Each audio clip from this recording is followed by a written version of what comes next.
Tony, un placer verte. ¿Cómo estás, Luis? Hagamos la aclaración del caso. Somos amigos, Sí, por lo cual nos comprenden todas las genes de la ley. No vamos a ser objetivos. Por lo cual, si nos peleamos, lo hacemos del lugar de la amistad Así y es. con el mayor de los respetos y afectos que te tengo. Igualmente de mi lado. ¿Por qué te fuiste del gobierno, Alberto? Bueno, me fui porque en un intento de transformar la realidad con mi propio punto de vista, se filtró alguna idea que yo tenía, molestó mucho en algún lugar del gobierno, particularmente dentro del Ministerio de Economía, y empezó a hacer un ruido tan grande que no tenía sentido quedarme. Sergio Massa es...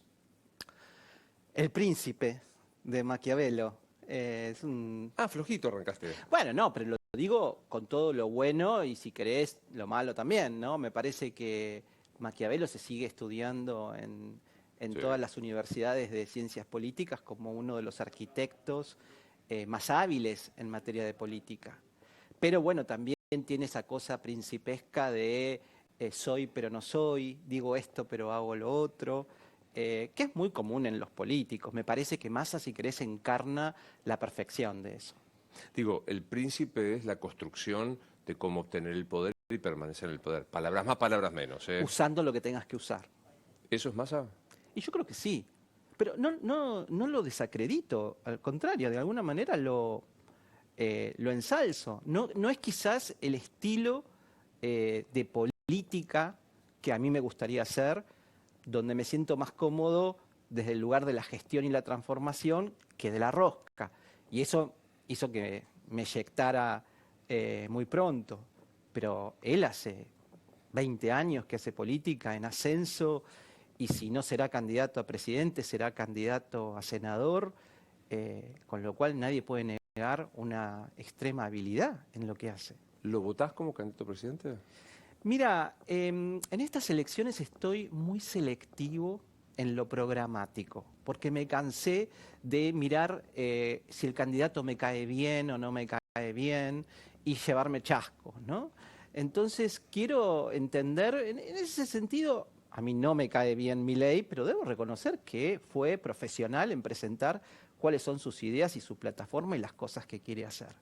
Espero que el resto haga lo mismo y no que se vayan de piquito con la transformación, con que voy a bajar la inflación, con que voy a terminar con la corrupción y todos estos eslogans. Quiero ver cómo. El cómo para mí va a ser más importante en la decisión del voto que el qué. Pero para que me quede claro, ¿no lo votás a Milei o sí? No. Ah. No, casi te diría mucho más por la incomodidad que me genera su candidata a vicepresidenta, Victoria Villarroel, me salía Villarreal, que por Milei. Milei me parece un personaje, si querés, pintoresco. Me parece que ladra mucho más de lo que muerde, se dedica mucho más a la economía, tiene ideas bastante, te diría, impracticables de alguna manera, pero populares, por no decir populistas. Pero Villarroel me parece más peligrosa en el discurso. A ver, amplía ahí. Y yo no la veo, a mí no me asusta el liberalismo. Yo te digo, yo sinceramente, a pesar de que vos te vas a caer de espalda, yo me considero liberal en lo político, progresista en lo económico, ahí es como que me distancio. Pero a mí no me parece que Villarroel sea liberal. A mí me parece que es conservadora. Y lo que está pasando hoy en el liberalismo, en buena parte del liberalismo, es que aparece un grupo de conservadores, muy conservadores, camuflados bajo la terminología liberal o libertaria. Pero eso no tiene nada que ver con el liberalismo. O sea, el decir que yo me opongo, o a mí no me gusta la ley del matrimonio igualitario, o la ley del aborto, es bastante poco republicano, porque son leyes que fueron aprobadas por un Congreso, votado por la gente. Entonces, qué sé yo, me parece como que llego al poder y entonces como no me gusta esta ley, voy a proponer que darla de baja.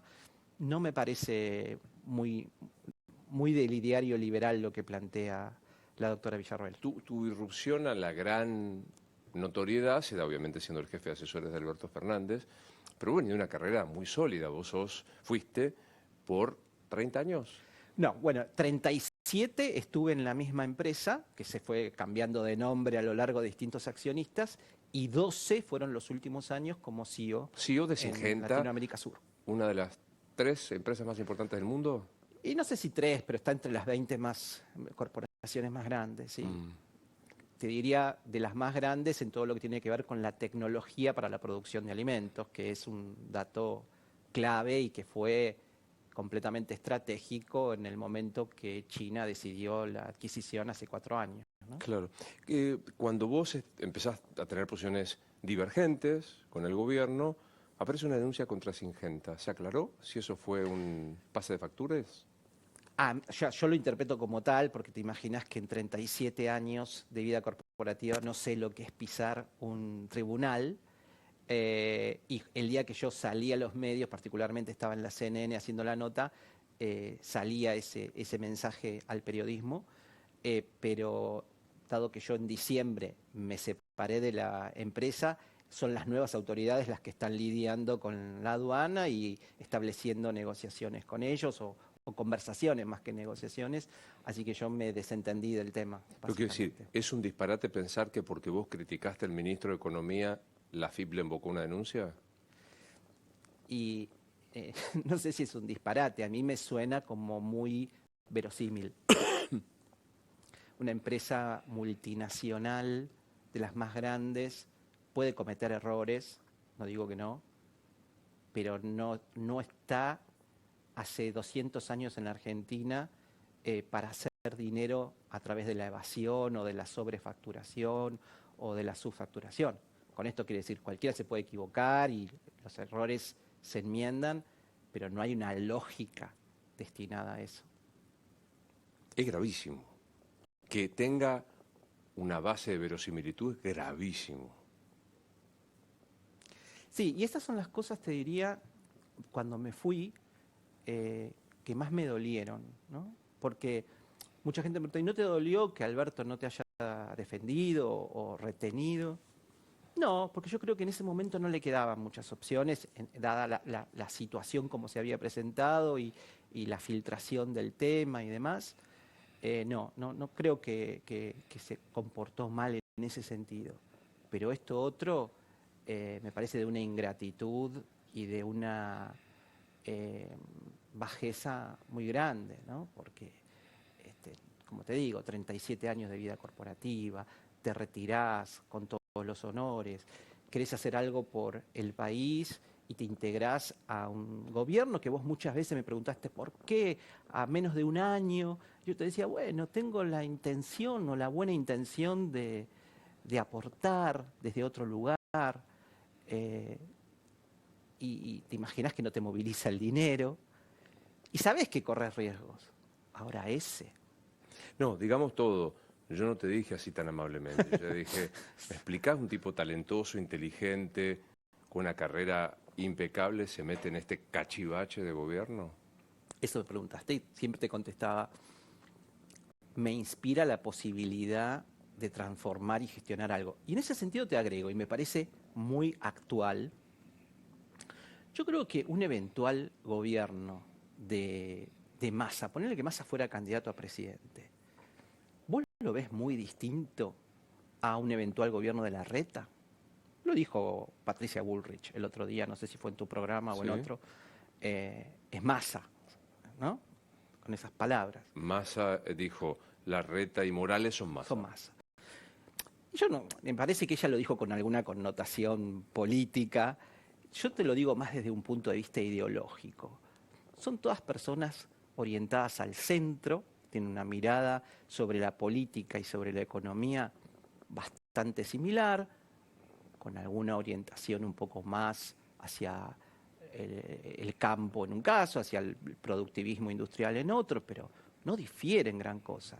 Entonces, cuando vos tenés dos sectores importantes dentro del oficialismo y la oposición, que tienen un ideario similar, y vos decís, me gustaría aportar algo, no hace mucha diferencia que te metas con uno o con el otro.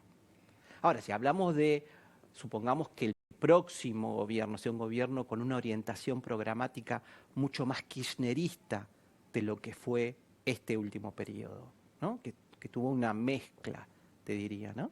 ¿Este gobierno no fue kirchnerista? Tuvo una impronta kirchnerista, pero no fue 100%. A ver, imagínate el cisma que se produjo en el momento de la firma del acuerdo con el Fondo Monetario Internacional, donde ahí Máximo decide declinar la jefatura al bloque y empieza una crítica más importante del ala kirchnerista hacia el gobierno, justamente por ese acuerdo. Bueno, ahí ya te demuestra que había de base digamos, una diferencia programática importante que no se discutió ex ante. Postdata, vuelvo a nuestro inicio de la conversación, lo importante para estas elecciones es que todos entendamos qué es lo que proponen, porque tratándose de dos coaliciones, donde ya estamos viendo, un mes antes de que se cierren las listas, el nivel de conflictividad para acordar cosas relativamente sencillas, sí, claro. Imagínate el nivel de virulencia que se puede presentar a la hora de gobernar. Y realmente me parece que si vamos al caso de Juntos por el Cambio, Patricia y Horacio no tienen un programa en su cabeza, sobre todo en lo económico, demasiado similar. Entonces hay que entender qué es lo que propone cada uno y dónde están las diferencias. ¿Cómo llegás, Alberto? Y Alberto lo conozco al poco tiempo que él asume, en plena pandemia, me invita a Olivos. Como CEO de Syngenta. Como CEO de Syngenta, porque quería entender un poco más cómo estaba el sector, cómo veíamos el curso de la producción de alimentos, la evolución de los commodities en el mundo, y cómo la pandemia estaba afectando a empresas globales, un poco la conversación que se tenía por esos tiempos a mediados del 2020. Y tuvimos una reunión muy buena, tal es así que después hicimos una inauguración de una obra importante en Venado Tuerto, una planta, y te diría que vino medio gabinete, incluido por supuesto Alberto, y tuvimos un acto muy interesante allí, con autoridades de Santa Fe y de Venado Tuerto. Y después, en oportunidades donde él tenía que tomar alguna decisión vinculada al sector, me consultaba, no significaba que hacía lo que yo le decía, pero recuerdo con el tema de las retenciones, que pude persuadirlo para que no se subieran aún más, porque viste que las de trigo, girasol y maíz tenían un plafón para crecer bastante, y me parecía que hubiera sido un enfrentamiento innecesario con un sector estratégico importante por poca plata de discusión, ¿no? Y bueno, ahí fuimos generando un vínculo amistoso, te diría. No supo, no quiso, no pudo. Voy a usar los términos de Alfonsín cuando se va. Alberto, no supo, no quiso, no pudo. No, yo creo que él no pudo ejercer el poder presidencial, ¿no?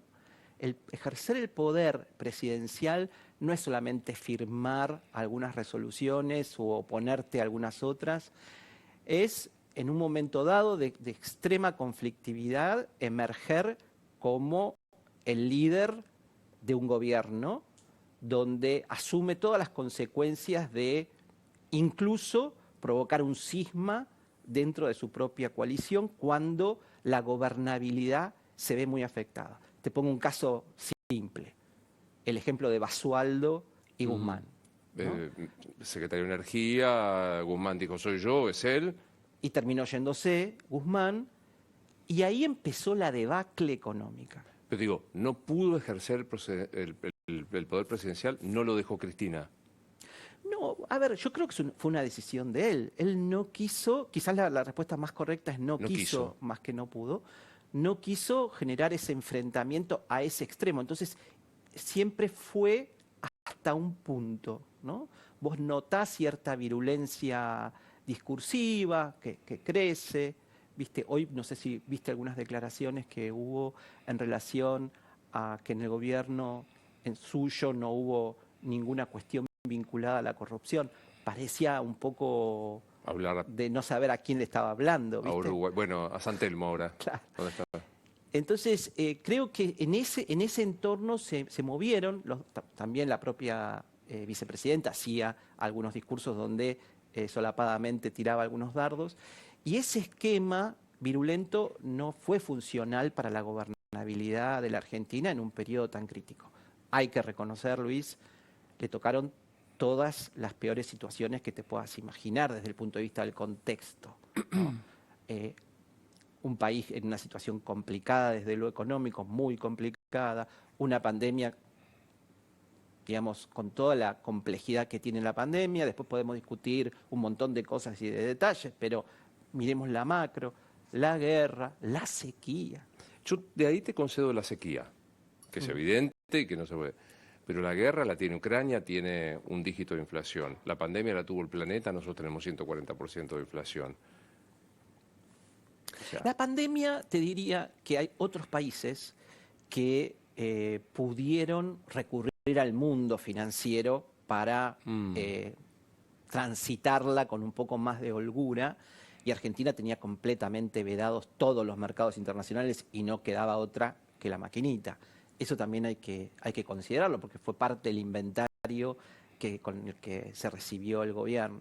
Pero yo no estoy tratando de encontrar excusas. O sea, si vos me preguntás cuál es la principal crítica que yo tengo hacia este gobierno en el cual durante 2 meses y medio pertenecí, te diría es esa resignación imperdonable a no hacer nada para cambiar el status quo, especialmente de la gente más vulnerable. el gobierno de Alberto Fernández está resignado a no hacer nada. Y mirá, desde que se fue Guzmán y separemos ese mes de Silvina, que no pudo hacer mucho. Yo desde entonces que estoy esperando un plan de estabilización que le cambie un poco la vida a la gente. Mira, hoy escuchaba Taylor Swift. ¿Sabes cuántas personas ingresaron a la plataforma? No. 1 millón de personas. Vos sabés lo que valen las entradas, Luis. Entonces, diría la vocera, estamos súper bien porque 1 millón de personas. No, somos 47, 45 millones de personas. Hay 1 millón de personas que le va bárbaro. No es un indicador de la economía, ni del consumo, ni de nada. Sabemos que hay 1, 2, 3, 5 millones de argentinos que le va bárbaro. Ahora, hay varios millones que viven con 100.000, 150.000 pesos. Eso es 1,5 par de zapatillas, Luis. Cuando el sueldo mínimo es 1 par de zapatillas, vos tenés un problemón con los precios relativos de tu economía. Y si no salís de esa rápido, la evolución, la perspectiva no es demasiado buena. Hay que devaluar. Sí, pero no solamente eso. Hay que devaluar. Yo te diría que como mínimo hay que desdoblar. ¿Qué quiero decir con esto? No podés seguir entregándole dólares a 250 pesos a quien los pueda conseguir, a quien tenga la suerte de conseguirlos. Habrá sectores muy críticos para la canasta básica, medicamentos, algunos insumos de alimentos, que vos querés proteger inflacionariamente para que su poder adquisitivo no se vea diezmado, entregale los dólares a 250.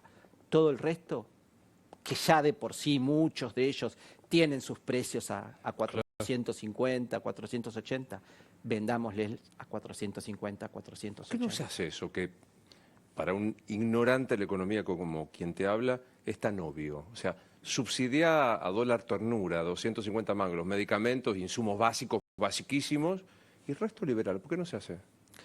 La respuesta formal que te darían quienes no lo quieren hacer es que eso se va a precios y se genera un impacto inflacionario muy importante, a lo cual yo diría, ok, protege aquello que vos quieras proteger y el resto, si aumenta, no importa, porque de última no es insumo crítico. La respuesta que te daría yo es, con todo respeto, es una tara ideológica, ¿no? O sea, ¿De vuelta? y es una tara ideológica. Viste que cada uno tiene, por ejemplo, hay una tara ideológica libertaria, es decir, cero Estado, ¿no? Para mí eso también es una tara ideológica. Y hay una tara ideológica progresista que es, si devaluás, destruís el poder adquisitivo del salario. El poder adquisitivo del salario se destruye cuando no generas trabajo, cuando el trabajo que se genera es precario, cuando hay una inflación tan alta que los salarios nunca llegan a alcanzar el nivel de la Las tres evolución, cosas pasan ahora. que es lo que está pasando ahora. Entonces, Te digo, ¿Kicillof padece de una tara ideológica? no, yo no digo que la padezca, pero entiendo yo por lo que he conversado con distintos protagonistas del gobierno, me parece que la más dura siempre en no querer devaluar es Cristina. Yo no hablé con Cristina, ella, con lo cual alguien puede decir, vos qué sabés si no hablaste con ella. Yo te digo lo que cuando yo hablaba con distintos sectores dentro del gobierno diciendo, che, desdoblemos, si no podemos devaluar, por lo menos desdoblemos, donde aparecía ese límite es a no Cristina. querer hacerlo, estaba ahí. Sí. Padece Cristina de una tara ideológica. Y quizá en ese tema sí, quizás su experiencia no haya sido buena en cuestión, o no sé, también hay que comprender que, digamos, cuando la economía no es tu especialidad, por más que vos Obvio. entiendas y puedas hablar del tema, te genera cierto resquemor jugar a una medida que de repente no tenés exacta dimensión de lo que puede pasar. Entonces estás confiando en lo que te cuente otro. Y ese otro viene y te dice, bueno, sí, pero no sé lo que puede. Entonces está todo el mundo con mucho miedo, ¿viste? A 2 meses de las PASO, 3, 4 meses de las generales, es como que nadie quiere hacer olas. Pero bueno, hace 1 año y medio que no queremos hacer Claro. olas. Te digo, ¿la abogada exitosa no sabe de economía? Bueno, vos cuando la escuchás hablar a Cristina, tiene un discurso interesante para alguien que no es economista en materia económica. Esto hay que decirlo. Ella habla con cierta digamos, solvencia. Pero Es también verborrágica. es verborrágica. También comete errores, ¿viste? Esto de decir, bueno, por ejemplo, hay muchos países que tienen déficit fiscal y no tienen la inflación que tiene Argentina, entonces no me vengan con que el déficit fiscal es el culpable. Bueno, el tema no es el déficit fiscal solamente, el tema es cómo financiás ese déficit fiscal. Si vos sos un país que especificaste asimétricamente, que tuviste un Blambonex, que los inversores no te creen, no importa si es justo o no es justo, no te creen, vos no tenés otra forma que financiar el déficit con el carry forward de Macri o con la maquinita de este gobierno. Y las dos cosas terminan siendo inflacionarias. Ahora, si sos Estados Unidos y le vendés bonos del Tesoro americano Que te a lo sacan, quien te los compran. sea, ¿qué problema tenés de tener 3, 4 puntos de déficit fiscal? Me quedé con algo que dijiste. Se va Guzmán, Batakis, poquito tiempo, llega Massa. Desde entonces no hay un plan. ¿Massa sabe de economía? Bueno, digamos, al igual que Cristina, te diría, es un hombre que habiendo sido jefe de gabinete y vinculado a la alta esfera política de un país que tiene grandes problemas económicos, entiende de economía. No es economista.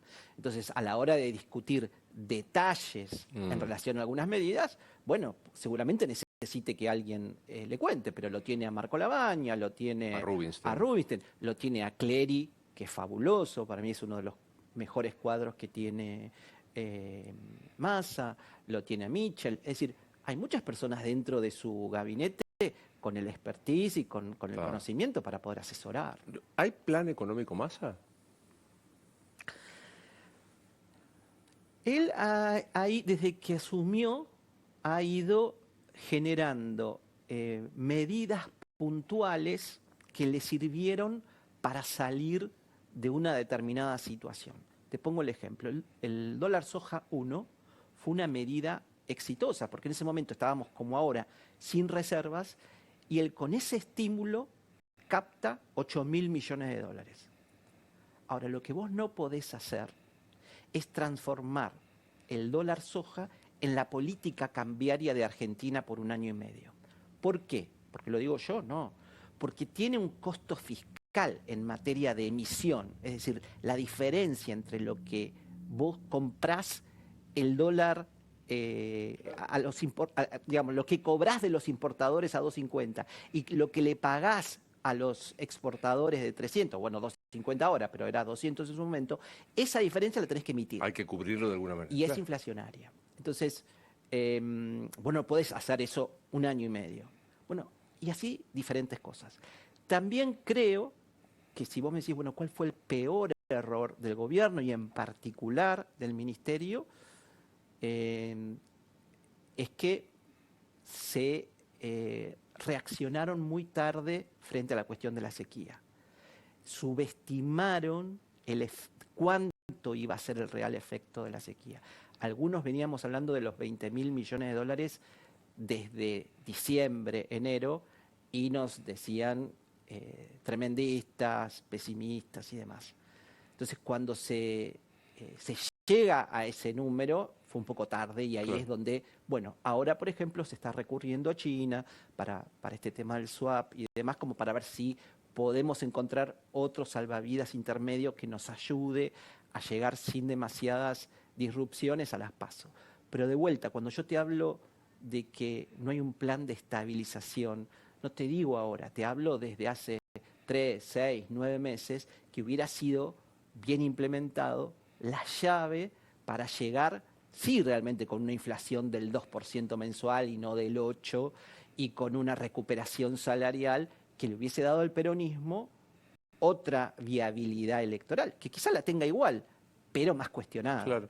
La mencionaste al pasar, tuviste hasta un episodio personal que la bloqueaste, habló de Cerruti. Sí. Es correcto esto, no tenés ningún tipo de sí, del WhatsApp.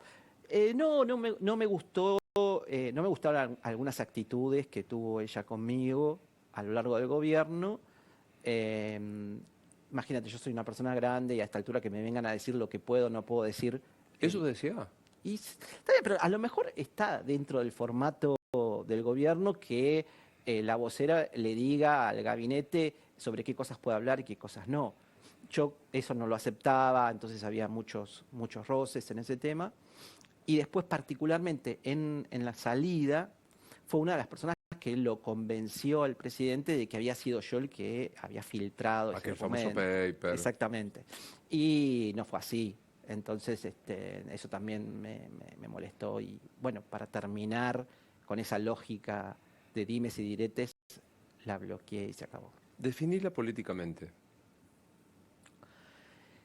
Y yo creo que, vos sabés que yo no la seguí antiguamente, pero mucha gente me dice que era una gran periodista en Página 12, vos que sos muy buena, escritora también. Yo no la tengo registrada en mi haber en tal página, por lo tanto te puedo hablar de los últimos tiempos. Y para mí en los últimos tiempos no tuvo una gestión exitosa de la comunicación del gobierno. Si vos me dijeras, poneme acá los tildes buenos y acá los tildes malos de este gobierno, dentro de los tildes malos te pondría la comunicación.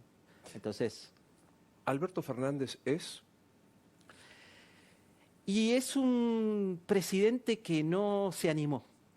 Se quedó en la cabeza del jefe de gabinete, pero no tuvo presidente, digamos, ¿no?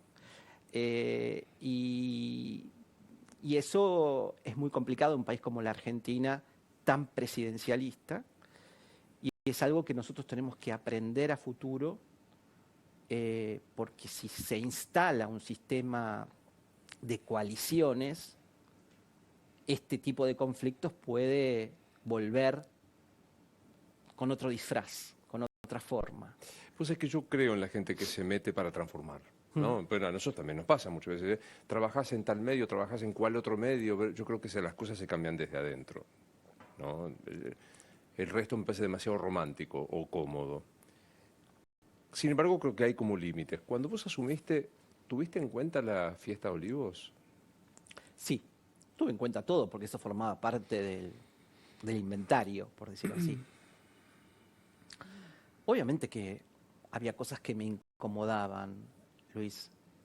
Pero bueno, yo creo que el presidente pidió disculpas. Hay gente para la cual eso no le bastó. Sé que vos estás... ¿Cuándo pidió disculpas? Creo que, mira, estoy casi seguro que hubo un discurso o algo donde él se disculpó, que bueno, él se había encontrado con esa situación de alguna manera un poco que no había sido el responsable de gestarla, se sometió a la justicia, pagó, creo, una indemnización. Fue un error, no me cabe la menor duda. Yo no lo evalúo como algo tan trascendental como sé que lo evalúas vos. Y mucha gente como vos. Yo siento en ese sentido que somos un poco hipócritas los argentinos, porque en la pandemia se me hace que todos metimos la pata en algo, pero que al presidente se la cobramos el triple o el cuádruple. Y tal vez está bien que sea así, porque es el que presidente. acababa de dictar un decreto que nos impedía a nosotros despedir a las personas que se morían. Lo sé, pero... E hizo una fiesta en la residencia Olivos. Yo creo que es el fin de toda posibilidad de credibilidad.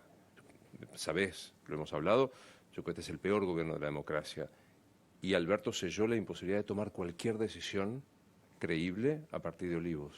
Sí, yo disiento ahí. Yo creo que, por supuesto, eso fue un golpe tremendo, pero si él hubiese tomado el bastón de mariscal, parafraseando a Cristina, y hubiese, por ejemplo, después de las elecciones del 2021, hubiese relanzado su gobierno con personas afines a él, si él hubiese tomado decisiones más drásticas en relación a la energía, el costo de la energía, los subsidios, defendiéndolo a Martín Guzmán y aplicando lo que él realmente estaba convencido que había que hacer y sin embargo no lo hizo, me parece que hoy o en el futuro la historia lo juzgaría diferente y pondría en perspectiva esa foto. No digo que la ignoraría, pero en una situación como la que está Argentina, la economía tiene un peso de 80% y todo lo demás de un 20%. Alguna vez a un colega tuyo le pregunté, ¿nos la ponemos de sombrero de acá a diciembre? Y él me dijo, ya nos la pusimos de sombrero. Voy de vuelta, ¿nos la ponemos de sombrero? No, no creo. No creo. Pero es una muerte lenta. Yo los otros días publiqué un tuit que decía, no tenemos riesgos no veo riesgo cercano, honestamente, ni de hiperinflación ni de una corrida cambiaria. Pero tenemos una muerte clínica, digamos. O sea, estamos en estado vegetativo. No tenemos oportunidades de crecer, más bien de decrecer, de generar inversiones nuevas. Entonces, estamos condenando 8 o 9 meses a 45 millones de personas a vivir en ese estado vegetativo porque nadie quiere tomar decisiones riesgosas. Y la verdad que gobernar es priorizar y tomar riesgos. Y si no, quédate en tu casa.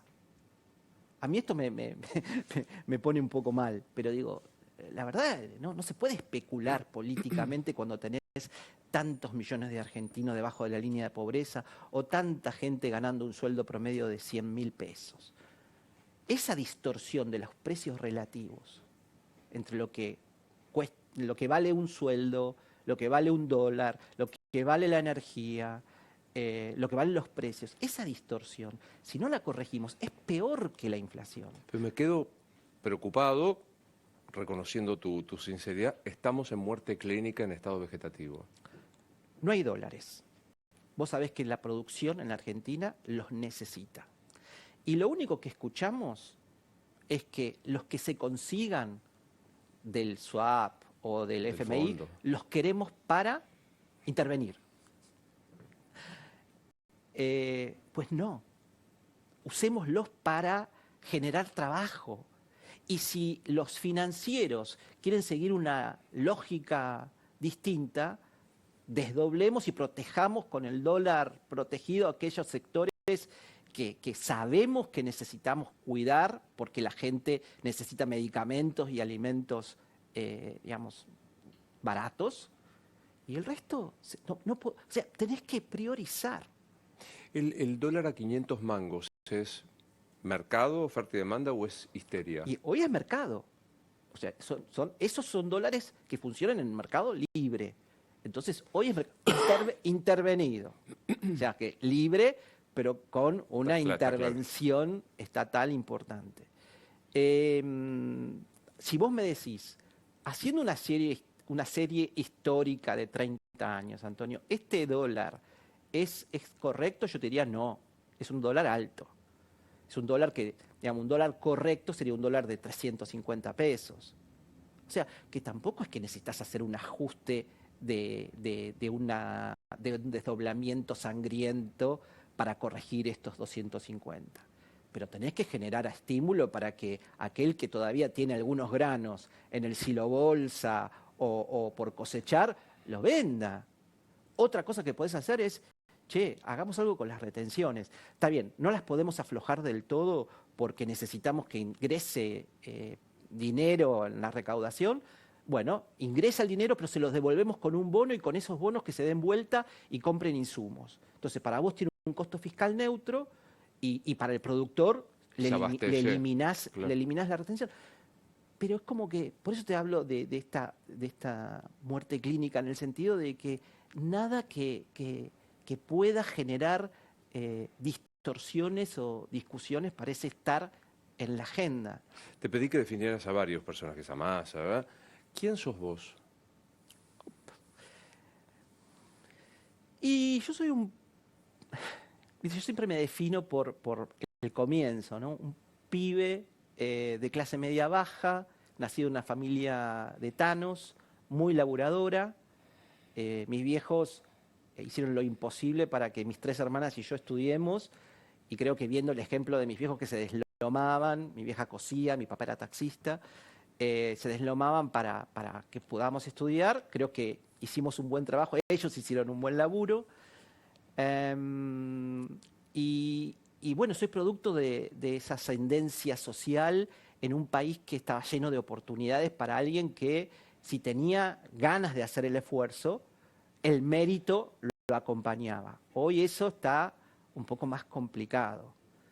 Y bueno, yo fui progresando y bueno, y me fui animando también con el tiempo a compartir historias personales más profundas. Vos sabés de eso, yo tengo como una salida tardía del closet cercana a los 40 años, ya con 2 hijos, que bueno, me costó muchos años de inventarme una vida que no tenía porque era lo único que podía hacer.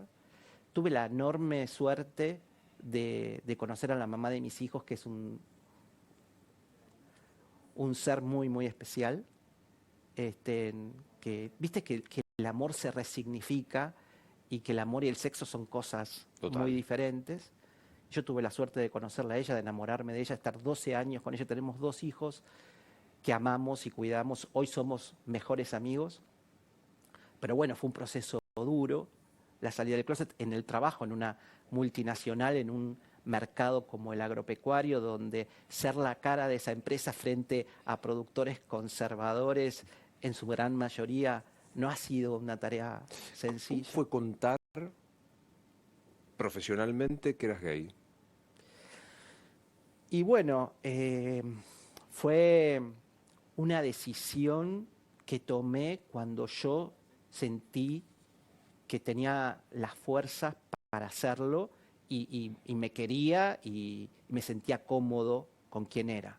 Para eso ya tuve que haber transcurrido una etapa de aceptación, con mucho trabajo terapéutico y de diván, pero sobre todo con una charla muy profunda y muy especialmente cuidada con, por supuesto, la mamá de mis hijos y con mis hijos. Cuando ese panorama estaba bien encaminado y yo me sentía tranquilo, ya no tenía miedo de nada. Y si mi jefe suizo me decía, mira, todo bien, pero no podés seguir en esta posición, me iba y me la rebuscaría en algún lado, pero yo ya estaba convencido y tranquilo que... Y cerrado la familiar, que era lo más trascendente. Sí, y sobre todo, no sé si se dice bien, sanado, ¿se dice bien? ¿Qué cosa? Sanado. Sí. Okay. Me sentía sanado, ¿viste? Por supuesto hay cosas como el tema del bullying que siempre te quedan como y vuelven, ¿viste? Cada tanto. Viste que estamos en el mes de junio, que es el mes del orgullo en todo el mundo, el 28 es el Día Mundial, y todavía hay algunos que dicen, ¿por qué no hay orgullo heterosexual? ¿Por qué hay orgullo? ¿Por qué se celebra el mes o el Día del Orgullo? Y bueno, porque cuando vos sos heterosexual no le tenés que contar a tus padres que sos heterosexual, no tenés que contarlo en el trabajo, no tenés que bancarte a tus compañeros que te carguen porque sos heterosexual. Es decir, hemos progresado un montón. Los que hoy tenemos 50 y pico sabemos que a los 20 y pico este era otro país, este era otro mundo, no podíamos soñar con estar casados o adoptar un hijo o andar por la calle tranquilamente, pero fue un trabajo digamos, muy consistente de parte de una militancia muy comprometida, que yo te diría que no hay que descuidar, porque viste que hoy aparecen Algunas derechas voces radicalizadas que que quieren retroceder. Entonces, viste que hay algunos que dicen, admiro a Giorgia Meloni, la actual premia italiana, que propone eliminar la subrogación, la maternidad o paternidad por subrogación, que cree que hay una familia natural. Digo, por las dudas, cuando uno escucha eso, sepan que también escuchan esto otro, ¿no? bueno, la Corte en Estados Unidos, que habló sobre el tema del aborto y que, digamos, generó tantos ruidos, dijo, y también revisaremos las cuestiones relativas a la agenda LGBT, ¿no? Es decir, no hay nada que esté 100% garantizado. Digamos, cuando vos perteneces a una minoría, la lucha es permanente. ¿Hay todavía tu fillo de homofobia en la política? Y te cambio la pregunta. ¿Cuántos políticos conoces abiertamente fuera del closet? Hemos tenido ministros que pedían que no se lo preguntáramos. Por ejemplo. Por ejemplo. No, sí hay. Y hay en el mundo corporativo también. A ver, peor. En el mundo corporativo, digamos, no tengo registro de otro CEO en Argentina que haya salido del closet. Y debe haber. ¿no? Da la impresión. Da la impresión. Estadísticamente tiene Debería. que haber. Entonces, sí, creo que hay homofobia. Hay homofobia todavía en algún sector de la sociedad y hay homofobia internalizada. O sea, no todo el mundo tuvo la posibilidad de hacer ese viaje, de madurar, de aceptarse, de crecer y de quererse como para afrontar el mundo. Entonces, cuando vivís adentro de ese corset, te transformás un poco en odiador del que pudo. No quiero invadir nada de la cuestión personal, pero me da mucha curiosidad sabiendo el vínculo que vos tenés con ellos. ¿Cómo fue decirle a tus hijos que eras gay? Y al principio no fue fácil, porque eran, digamos, preadolescentes, es una edad distinta, reaccionaron distintos. El varón me acuerdo que me dijo, bueno, sí, no hay problema, papi. Y yo, viste, me fui al living llorando porque era como una carga emocional tremenda lo que había significado eso. Y como a las 2 horas viene del cuarto y decís, ¿me llevas a la casa de fulano que me olvidé? O sea, como una cosa, viste, de que no había nada. Con la nena fue distinto. Con la nena fue más complicado. Y tuvo como un poco de trabajo ahí y de apoyo terapéutico durante algunos años, mucha charla. Hoy se ponen las remeras arcoíris y la tengo en Australia y al varón en México, o sea que tengo el corazón desgarrado. Es otra de las causas por las que quise hacer política también. Pero si estuviera acá, estaría en la marcha Como del corresponde. orgullo. Sí. ¿Me das un instante? Claro. ¿Sabías que el precio del oro nunca había estado tan alto? Es el momento de hacer valer tu oro, alhajas, relojes brillantes, monedas de oro, lingotes. ¿Dónde? En Joyería El Tasador. Joyería El Tasador, buena gente, expertos técnicos que tasan el acto y pagan en efectivo.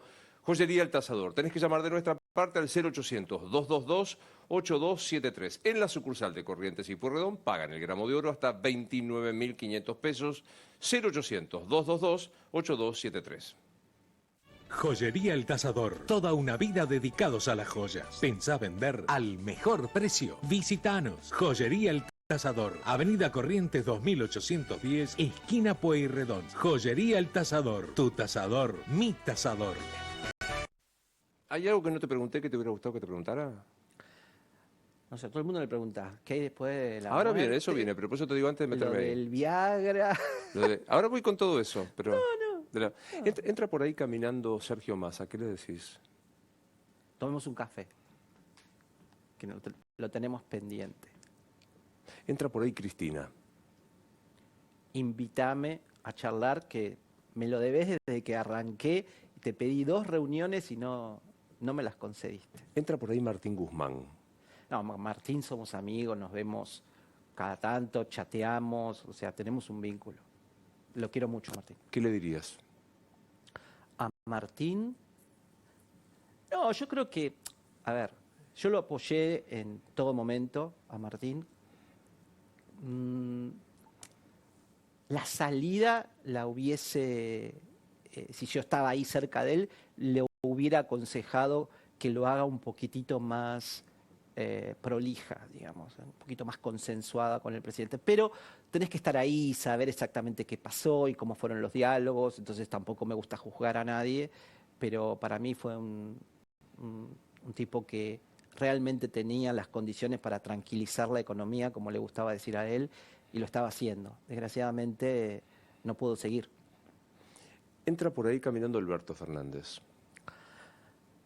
Alberto, le diría, lástima que no te animaste.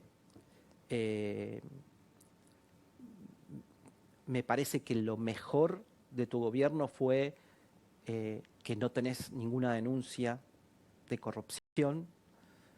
Sos un hombre honesto, pero si te hubieses animado, quizás pasabas a la historia de otra manera. Entra Mauricio Macri. Le diría, hiciste algo muy importante para la Argentina, que es crear un partido competitivo para disputarle el poder al peronismo, pero ahora es tiempo de dejarlos jugar a los otros. Entra Larreta. A Larreta le diría que si quiere ganar una elección tiene que encontrar un espacio, porque hoy un espacio para posicionarse, para que la gente entienda que es algo distinto al peronismo, si no el resultado va a ser muy favorable a Patricia. Patricia. A Patricia le diría, felicitaciones, estás haciendo un laburazo, me parece que tenés mucha chance de ser la próxima presidenta de Argentina. Entra Javier Milei. A Javier le diría, mira, vos podés ser presidente por ahí en 4 o en 8 años, no creo en esta, pero tenés que ser más humilde y construir territorialmente poder y equipos, porque se te desconoce. Ahora se empiezan a conocer 3, 4, 5 nombres, pero muy buenos, el caso de Diana, Ramiro, lo vi ayer, Ramiro, me gustó el programa, pero bueno, falta más. Entra Tony Aracre a los 16, con unos pocos años de experiencia. ¿Qué le decís?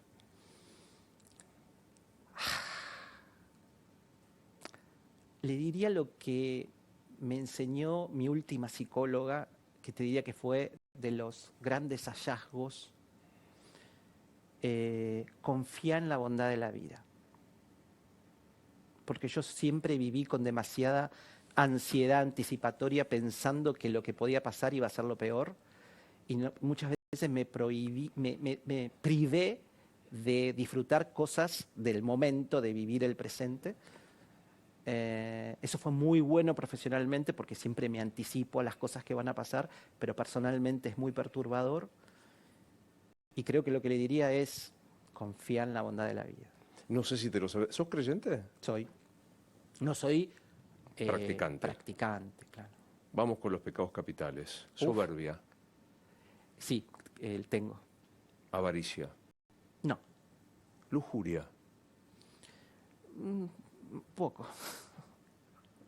Ira. Tengo. Gula. No. Envidia. No. Pereza. No. ¿El amor es para toda la vida? Es una decisión. Puede serlo o no. Tenés que laburar. No existe el amor romántico y el enamoramiento y esa cosa de que nos conocimos, nos amamos y nos quedamos juntos por toda la vida, porque el destino lo quiso así. Tenés que construir con mucho trabajo. Un vínculo así requiere mucho trabajo y es una decisión trabajar para eso o no. ¿Monogamia? Es una pregunta complicada, pero yo no creo en la monogamia. No creo que la monogamia sea algo naturalmente humano. La construimos. Algunos la pueden construir mejor que otros. Nos morimos y ¿qué pasa? Mira, yo siempre, viste, fui a colegio primario, secundario, todo colegio de curas, monjas y qué sé yo, entonces como que tengo una cabeza seteada en la resurrección de los vivos y los muertos, y el cielo y el purgatorio y todo eso. Y lo que me di cuenta en el momento que fallecieron mis viejos, mi mamá primero, mi papá después, que fueron momentos muy duros, o sea, las pérdidas más importantes que tuve, es que aferrarme a ese relato a mí me sirvió en esos momentos. Entonces digo, si te sirve, ¿por qué desecharlo? Entonces yo te digo, sí, yo creo que en algún momento nos vamos a encontrar. Y sé que del otro lado no tuyo, viste, me mirás con cara de incrédulo. No, yo desearía... ¿Desearías tener nada eso? me gustaría Claro. más. ¿Será que, como dice Darío Stanraiver, más me acerco y como el paso, nada me gustaría más que hubiese Claro. más? Me da la impresión que no, pero bueno, ojalá. Yo me aferro a eso, que sí, que te encontrás con tus seres queridos, no sé exactamente en qué forma, me ilusiono que sea en forma corpórea, pero bueno. 2 meses y medio estuviste en el cargo de jefe asesor del presidente. ¿Fecha en la que entraste? 1 de febrero hasta el 15 de abril. Volvamos al 1 de febrero del año pasado. ¿Volvés a firmar para asumir? Sí, porque en general yo nunca me arrepiento de nada en la vida y siento que de todo aprendés y que algo, si te pasó, es por algo. Entonces, sí. Ahora, si tuviese digamos, el conocimiento de lo que iba a pasar, bueno, me cuidaría más en algunas cosas o le pediría precisiones al presidente en algunas otras.